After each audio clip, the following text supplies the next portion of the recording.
storyline. Some books are just too much of like romance, they don't focus on the story at all. And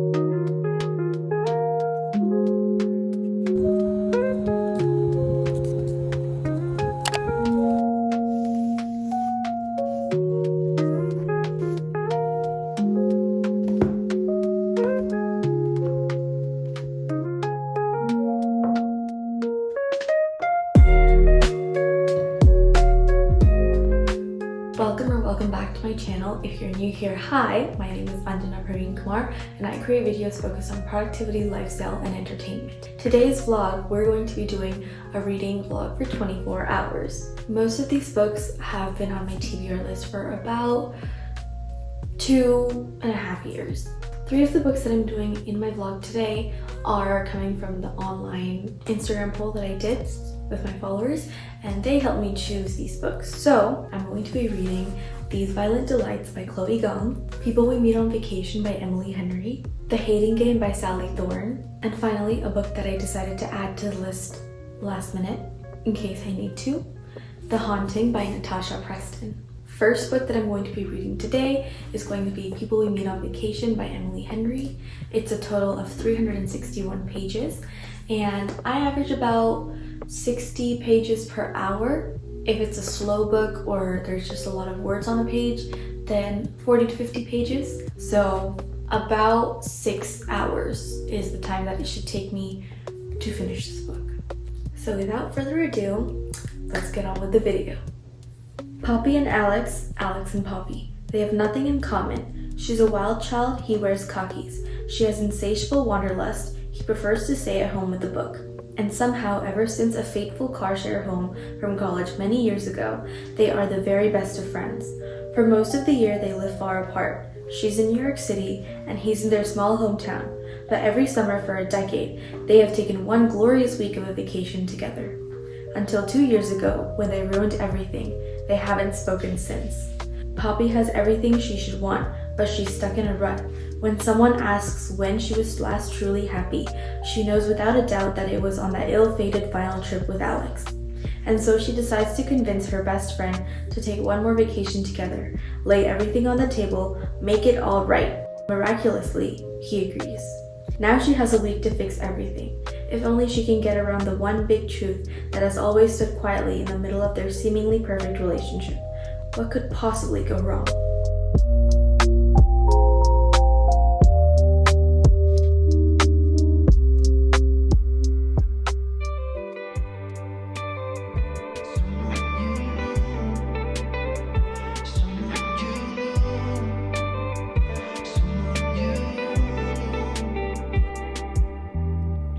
It's been 3 hours and 52 minutes, so close to 4 hours. This is how long it took me to finish People We Meet on Vacation. It was an okay book. I would give it 3 stars out of 5 and 7.5 out of 10, mostly because the storyline, it was fine, but I did have some problems with the characters. It's more like the girl best friend, boy best friend kind of thing, which is all right, but maybe not this one. I'm willing to give her a chance with other books, but yeah, that's that. So moving on to book number 2, I'm gonna choose These Violent Delights, mostly because I don't think I have it in me to start another romance book after reading People We Meet on Vacation. So we're saving this for later. But These Violent Delights, it's 431 pages and the pages seem very long. And there's also, the text seems pretty spaced out and the text is also pretty big, so it doesn't feel like it should take long. Probably about 6 hours. Let's see how that goes. The year is 1926 and Shanghai hums to the tune of debauchery. A blood feud between 2 gangs runs the streets red, numbing the city to its chaos. At the heart of it all is 18-year-old Juliet Kai, a former flapper girl who has returned to begin her duties as the proud heir of the Scarlet Gang, a network of criminals far above the law. Their only rivals in power are the White Flowers, who have fought the Scarlets for generations. and behind this every move is their heir, Roma Montega, who was Juliet's first love until he betrayed her. But when gangsters on both sides start clawing their own throats out, the people start to whisper of a contagion of madness, of a monster in the shadows. As the deaths stack up, Juliet and Roma must set their guns aside and work together no matter their personal grudges. For if they cannot contain this mayhem, then there will be no city left for either to rule. In this spectacular reimagining of Shakespeare's Romeo and Juliet, debut author Chloe Gong brings readers on a heart-stopping journey of violence, passion, and star-crossed fate.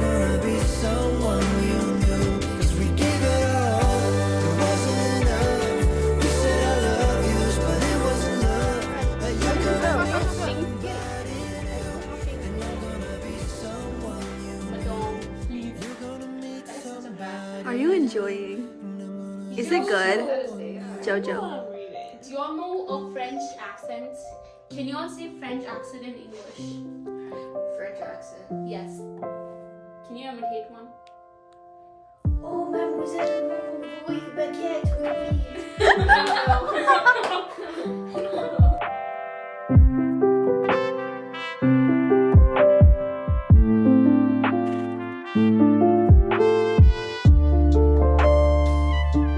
Currently it's 11:30 p.m. at night, and I found a good stopping point in my book right now, and on page 205.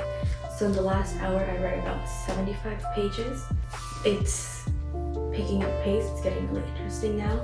So yeah, and we have reached the 7-hour point in the 24-hour reading vlog for today, but we're going to be wrapping it up for day 1. I'll pick this up for day 2. Hopefully I can finish this book in the next 3 hours. So I will see you tomorrow for day 2.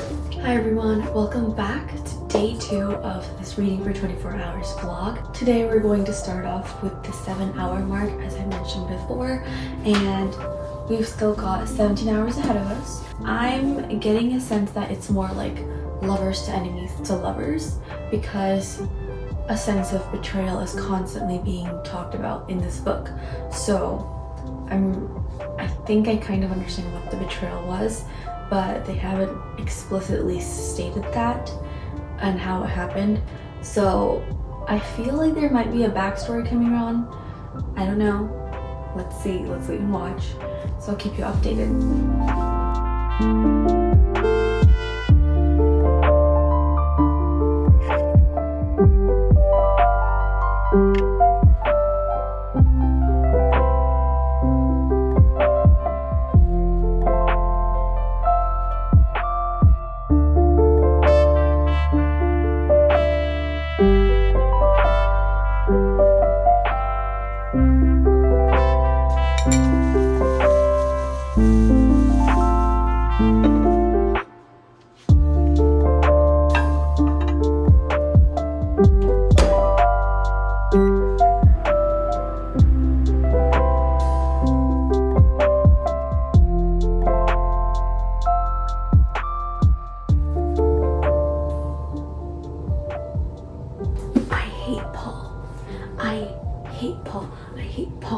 I hate Tyler. I don't want to say it wrong, but the monster, I hate him. I hate them all.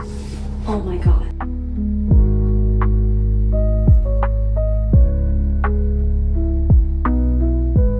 Genuinely speaking, this book is so good. I love the storyline, I love the plotting. It was like a good mix of both like romance and storyline. Some books are just too much of like romance, they don't focus on the story at all, and some just focus a lot on the storyline and not the characters itself. Thinking about that, I really liked how this book was written. Out of 5 stars, I would give this book 4.5, and out of 10, I would give this 9. It was really good, in my defense. And now that we are 10 hours into our challenge, we still have 14 more hours left, and in these 14 hours, I'm going to be starting The Hating Game by Sally Thorne. I actually started this book 2 years ago, and I read like the first 20 pages, but then we had finals and we had exams, so I just kind of gave up on the book. In total, this book is about 363 pages. I think this book might take me 5, but looking at this book, I don't think it'll take me that long. It should probably be the same 4 hours, but I'm gonna go for 4 to 5 hours. So I will see you in a bit. Lucy Hutton, baker of cakes, charming assistant, and professional nice girl, is waging war. She's got the whole office on her side, except for tall, dark, and charmless Joshua Templeman. He's been nothing but hostile since the moment they met, and now it feels like nothing matters as much as taking him down.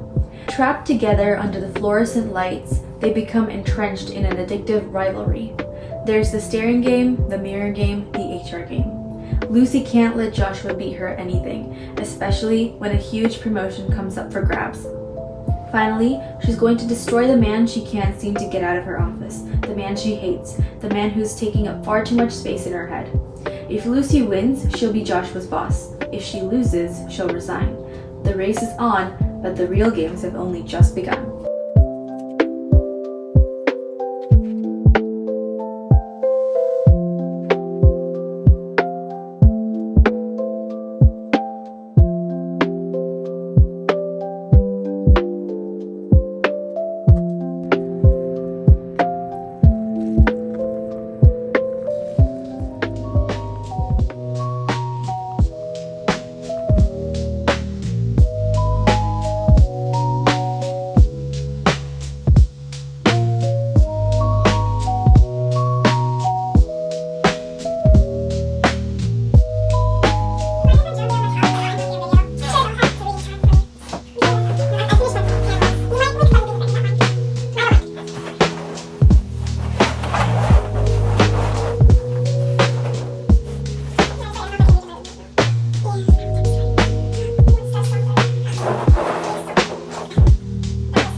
Page 170, and just for the sake of this being a rom-com book, it's fine, but if this were in real life, people would be concerned. People would think he's a serial killer.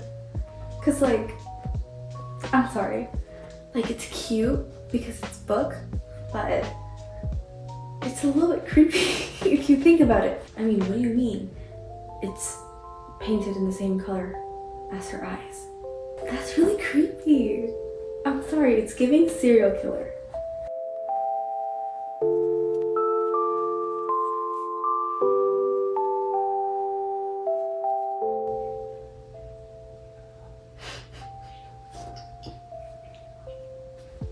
I'm finally done with this book, and I finished it in a little bit over 5 hours, so 5 hours and like 4 minutes. This book is so good. I would totally read it again. It's like such a good rom-com. It's like a movie. And I'm so glad they made this into a movie, because now I'm like really excited to watch it now. Out of 5 stars, I would give this 4.5. Out of 10 stars, I would give this a 9.5.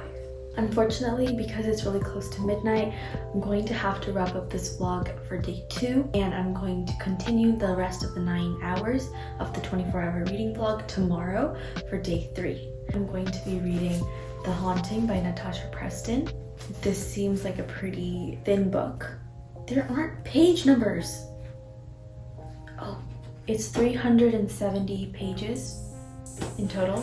I don't think this will take me more than 5 hours again, maybe 5 to 6 hours. And because of that, we'll have 4 hours left in the reading vlog, and I'll still need another book to start. I'm going to be letting my Instagram followers decide that on a poll and help me decide what other book I'll be reading on day 3 alongside this book.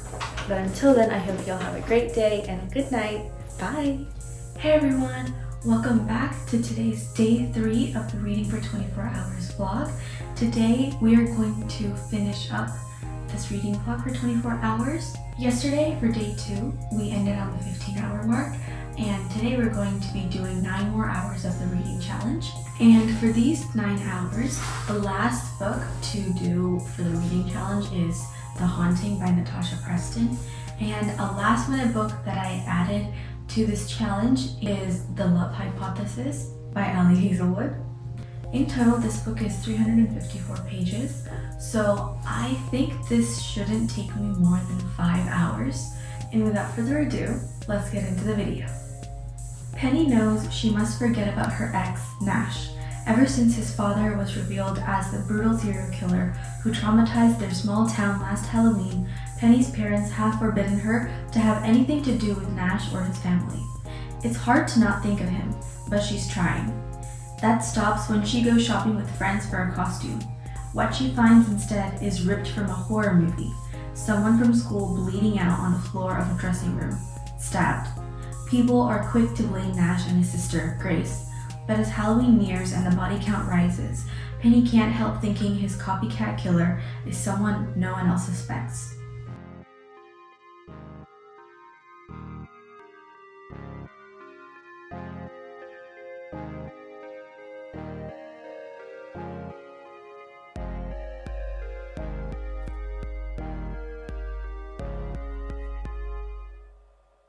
This book is so good. It took me 4 hours and 30 minutes to finish this book, and let me tell you, this book is so sick and twisted in its own way. The details, the way characters are written, the storyline, the plot. Towards like the last 100 pages, I was able to start guessing who could be the real killer, even though like the characters themselves had their own suspicions.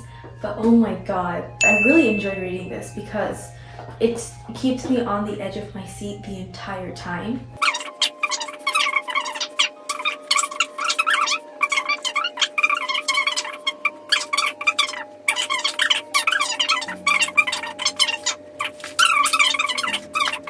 Now that we're in the last 4 hours and 30 minutes of this reading vlog challenge, I'm going to be reading The Love Hypothesis by Ali Hazelwood. This book is a total of 393 pages. I'm still gonna go with 5 to 6 hours for this book because there are a lot of pages.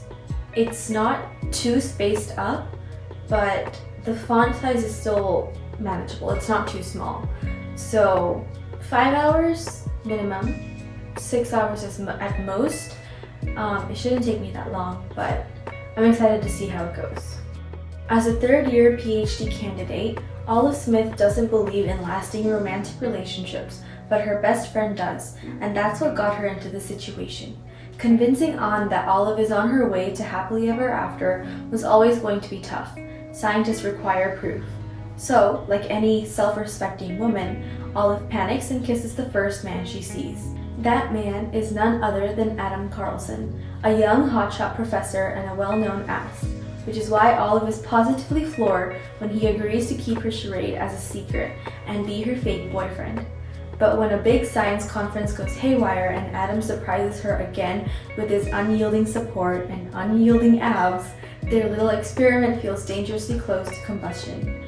Olive soon discovers that the only thing more complicated than a hypothesis on love is putting her own heart under the microscope.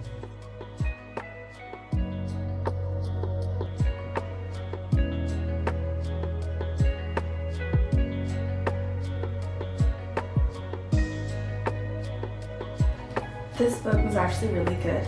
I would rate it 4.5 stars out of 5 and 9 stars out of 10. Mostly because even though this is like a young adult, or I don't know if it's young adult, but a rom-com book, they don't focus majorly on just the romance. Like they also show excerpts from like Adam's career and Olive's career, and that just makes it more relatable. It's a good one-time read. This book took me a total of 4.5 hours to complete, which was really good for 400 pages. We're finally done with our 24-hour reading vlog. 5 books in 24 hours. It was definitely interesting. I can't remember the exact number of pages that I read, so I'll put it on the screen up here for you. Most of the books that I read are about 4-star ratings or 4 to 5-star ratings. And with that said, thank you so much for tuning in and watching this 3-day reading for 24 hours vlog. I hope everybody enjoyed, and if you want to see more detailed reviews that I give for each of the 5 books that I read, you can follow my Goodreads account, and it's going to be linked in the the description box down below, so make sure you check that out, and I will see you in the next video. Bye!